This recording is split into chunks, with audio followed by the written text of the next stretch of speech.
Je réalise cette vidéo pour vous montrer comment, à partir d'un circuit électronique réalisé avec Isis Proteus, vous pouvez communiquer avec le langage Java. Et aussi comment, avec Java, vous pouvez établir la connexion avec un réseau GSM pour recevoir et envoyer les SMS. Ces notions sont très importantes pour la réalisation des projets de grande envergure dans le domaine de la domotique. J'ai réalisé ce tuto pour, de prime abord, vous présenter les concepts de base que vous auriez besoin de comprendre pour parvenir à le faire, les outils que vous allez installer. Et notons que tout ceci est disponible dans une clé USB que j'offre gratuitement à qui aimerait l'avoir. Donc pour le faire, j'ai réalisé 3 TP et enfin un projet générique qui est comme le résumé des 3 TP. Vous allez voir comment cela fonctionne. Présentons de prime abord le premier TP. Nous avons ici ce premier TP qui consiste à, de prime abord, installer un driver USB virtuel pour permettre que le langage Java et Isis Proteus puissent écrire dans un tampon de l'un des ports USB de votre machine. Donc, lorsque ce driver sera installé, je peux écrire une information dans le tampon de l'USB de mon ordinateur avec Isis Proteus, et de l'autre côté avec Java, je vais lire l'information qui a été écrite par Isis Proteus. Donc, ça c'est l'objectif de ce premier TP.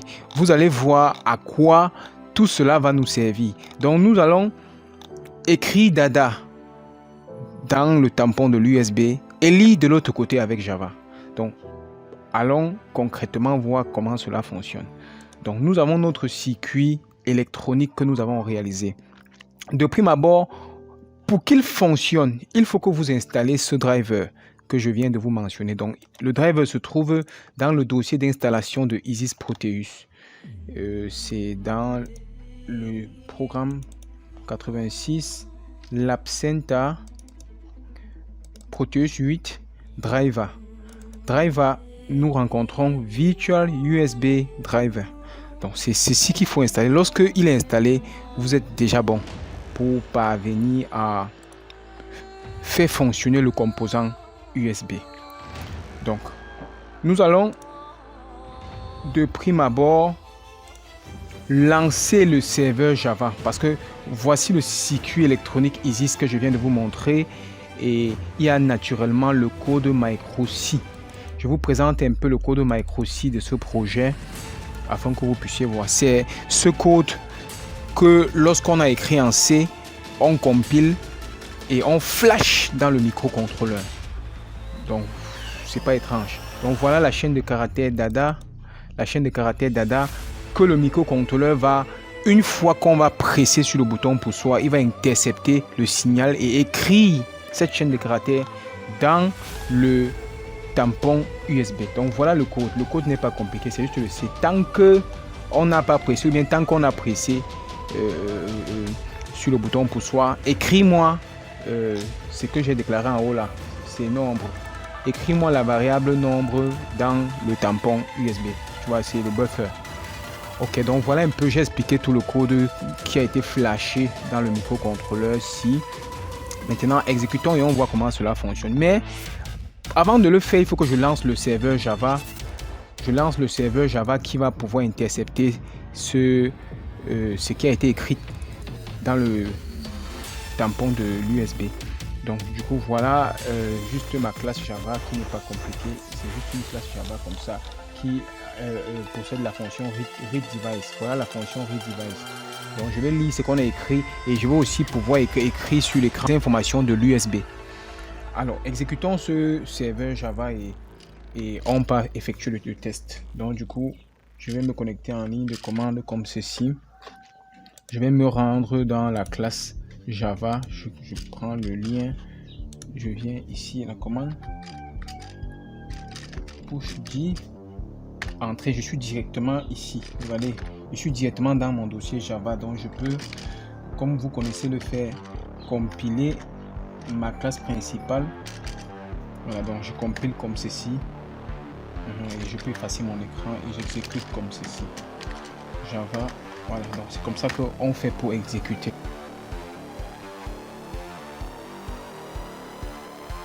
Voilà. Bon, vous vous rendez compte que ça ne marche pas. Ça ne marche pas parce que en réalité, je n'ai pas encore lancé mon CQISIS. Donc je lance comme ceci. Voilà, vous voyez que je suis connecté à l'USB de la machine. Avec le bruit qui vient de signaler, je confirme que je suis effectivement connecté. Je peux écrire. Donc pour écrire et intercepter avec Java, je lance.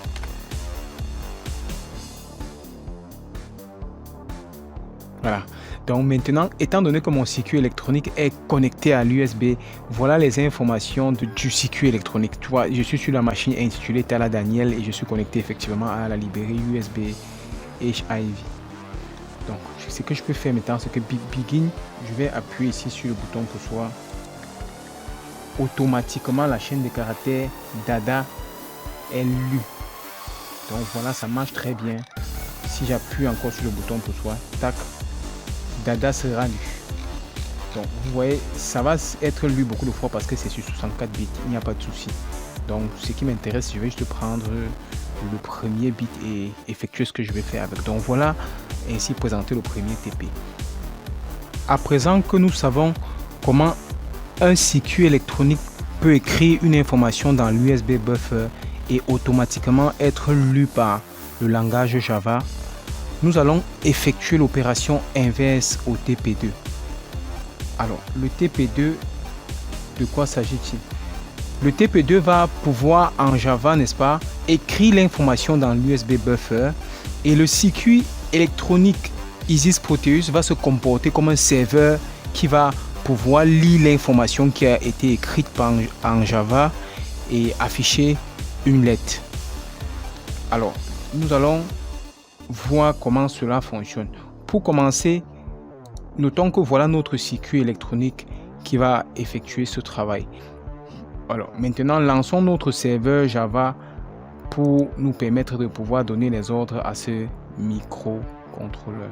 Pour lancer le serveur Java, on se rend dans notre projet TP2 et on va pouvoir exécuter la classe readMessage.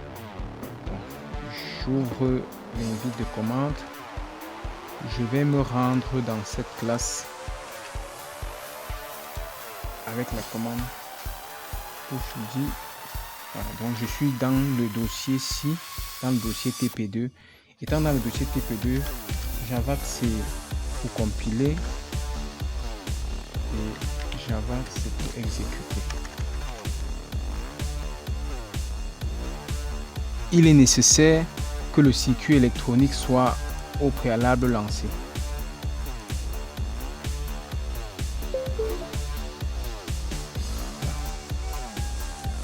Voilà.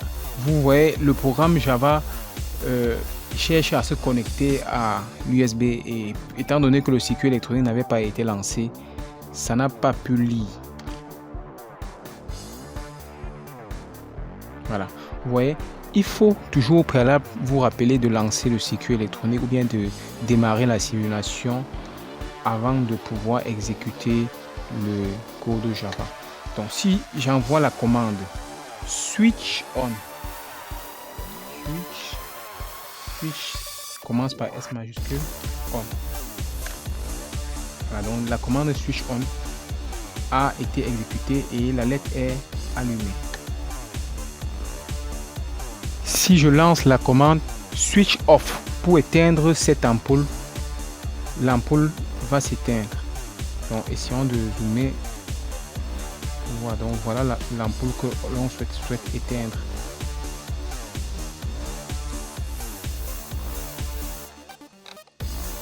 Donc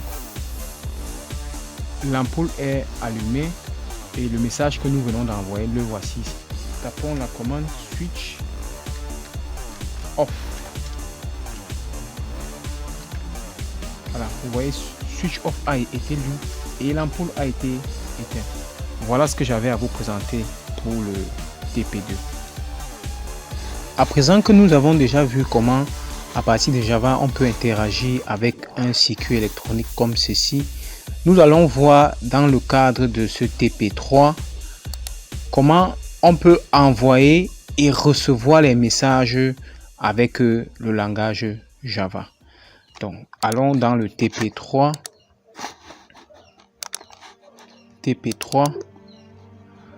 Nous allons maintenant de prime abord montrer comment on peut envoyer les messages en Java. C'est l'exécution de la classe sendMessage.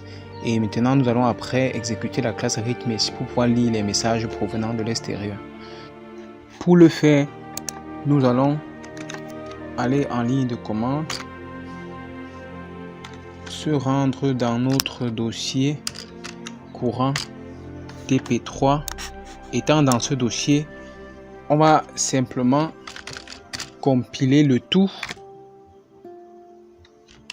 Donc je compile toutes les classes qui se trouvent dans ce projet.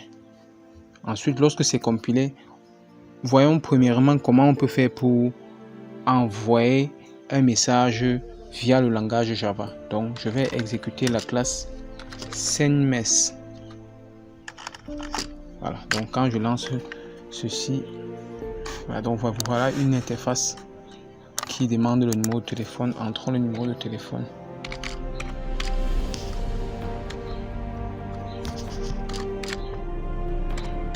Voilà, maintenant entrons un message symbolique.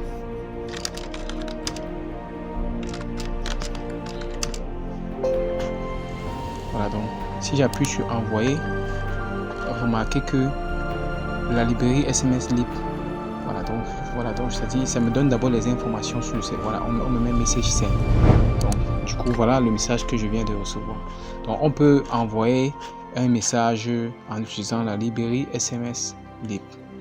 Maintenant, comment recevoir le message? Nous allons exécuter la classe qui va nous permettre de pouvoir lire les messages entrant via la puce du modem GSM qui est actuellement branché dans ma machine. Donc j'exécute la classe Java readMessage. Lorsque cette classe est exécutée, elle attend les messages entrants. Donc rédigeons un message et envoyons.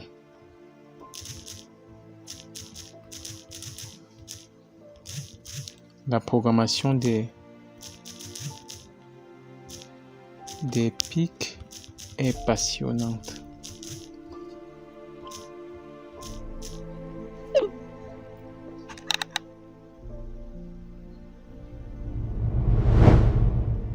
Voilà, donc le message est arrivé et voilà le message que je viens de rédiger.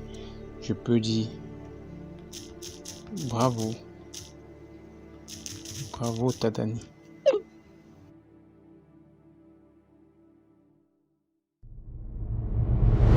Voilà, donc voilà le message qui est arrivé, bravo Tadani. Alors voilà comment on peut envoyer et lire les messages avec le langage Java. Présentons à présent le projet qui permet de résumer les 3 TP et qui va nous permettre de pouvoir contrôler les ampoules d'une maison à partir des SMS. Donc voilà notre circuit électronique générique et ce circuit va pouvoir intercepter les requêtes qui ont été écrites dans le tampon USB par Java et de pouvoir exécuter les ordres. Nous aurions 3 ordres: switch on pour allumer l'ampoule, switch off pour éteindre, check pour pouvoir vérifier si l'ampoule est allumée ou éteinte. Alors donc tout ce que nous avons à faire actuellement, étant donné que le circuit électronique est déjà comme ceci, nous allons premièrement lancer notre circuit électronique. Voilà, vous voyez, ce circuit électronique est connecté à l'USB de notre machine. Et après, aller lancer le serveur Java. Pour lancer le serveur Java, je vais aller lancer plutôt ce qui est dans le projet. Donc, ce qui est dans le projet, c'est la classe readMessage que je dois lancer. C'est la classe principale. Donc pour le faire, on sait comment exécuter notre code Java. Je vais arrêter ceci. et je vais aller sur, je peux utiliser la commande cd2 pour sortir et cd projet pour entrer dans project. Puisque je suis dans project, je vais simplement faire java read message pour pouvoir exécuter. Le serveur se lance. Puisqu'il est déjà lancé comme ceci, nous allons maintenant utiliser notre téléphone pour pouvoir envoyer à ce serveur une commande. Donc si on décide par exemple, l'ampoule est actuellement éteinte, si on décide d'allumer l'ampoule, on va simplement taper la commande switch off au niveau de notre téléphone. Switch on. Non, switch on c'est pour allumer, donc j'exécute switch on. Voilà, donc vous voyez l'ampoule a été allumée, la commande switch on a été reçue. Ça renvoie le message à l'utilisateur pour l'informer que l'action switch on a été bien exécutée. Et si je veux éteindre, c'est simplement, on sait que ce sera la commande switch off. Donc j'exécute switch off comme ceci.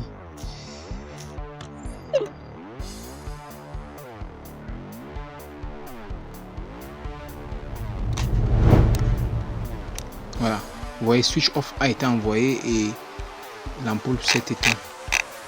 Donc voilà un peu comment ça fonctionne. Et on peut exécuter la commande check. Exécutons check pour voir. Normalement ça doit nous dire que l'ampoule actuellement à la maison. Voilà, le message revient pour me dire que l'action a été bien exécutée. Donc exécutons la commande check. Check c'est pour vérifier l'état de notre ampoule ici. Là j'ai exécuté la commande check. Voilà, check est bien arrivé. Donc, le code MicroC a bien lu check. Et qu'est-ce qui me revient par SMS comme retour? Voilà, le message a été envoyé send, donc je vais recevoir. Je reçois please command is not valid. Donc cette commande n'est pas valide. Ah d'accord, je devais mettre check. Les commandes commencent avec une lettre majuscule. Donc vous voyez, si la commande n'est pas valide, ça va me signaler que la commande n'est pas valide.